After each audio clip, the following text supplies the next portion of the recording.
అండి, ఈ రోజు మాది వర్ణం థీమ్ కదా. సో ఆ వర్ణాలు అంటే రకరకాల రంగులు.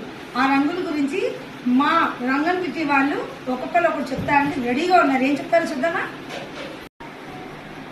వర్ణాల్లో పసుపు. ఆ పసుపు గురించి భారతీయ సంప్రదాయంలో అన్నిటికన్నా ముఖ్యంగా వాడేది పసుపు. పసుపుతోనే ప్రతిదీ మనము సక్సెస్ చేసుకుంటాము. వర్ణాల్లో గ్రీన్ కలర్ గురించి చెప్తానండి.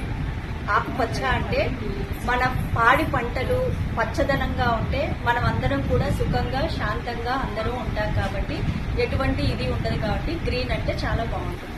వర్ణాలలో ఒక రంగు గురించి వైట్ గురించి చెప్తున్నాను. వైట్ చిహ్నానికి గుర్తు. అలాగే కడిగిన ఆడిముత్యం అంటాం కదా, ఆ ఆడిముత్యము వైట్. సో అందుకనే వైట్. ఇంద్రధనుస్సులో వర్ణాలు 7. అందులో నారింజ ముఖ్యమైనది కూడా. నారింజ మనసుకు ప్రశాంతతని ఇస్తుంది. మానసిక ఉల్లాసంతో అందరం ఉంటాము. అందమైన రంగు. వర్ణాలలో బంగారు రంగు అండి. ఇది అదృష్టానికి, సంపదకి మరియు శాంతికి చిహ్నం. వర్ణాలలో పింక్ అనేది ఒకటి. అది ప్రేమకి, అనురాగానికి, మృదుత్వానికి కూడా ఒక చిహ్నము. అలాగే మన లేడీస్ ఇష్టపడేది కూడా పింక్ కలరు, లవర్స్ ఇష్టపడేది కూడా పింక్ కలర్. నీలం ప్రశాంతతకి చిహ్నం. ఆకాశం రంగు నీలము, సముద్రం రంగు నీలం ఎంతో ప్రశాంతతనిస్తుంది. ఎరుపు రంగు 2 రకాలుగా ఉపయోగిస్తాం.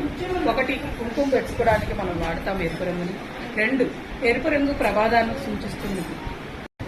వర్ణాలలో నలుపు రంగు ముఖ్యమైనది. మన మనుషులలో నలుపుని ఎప్పుడూ చూస్తూ ఉంటాము.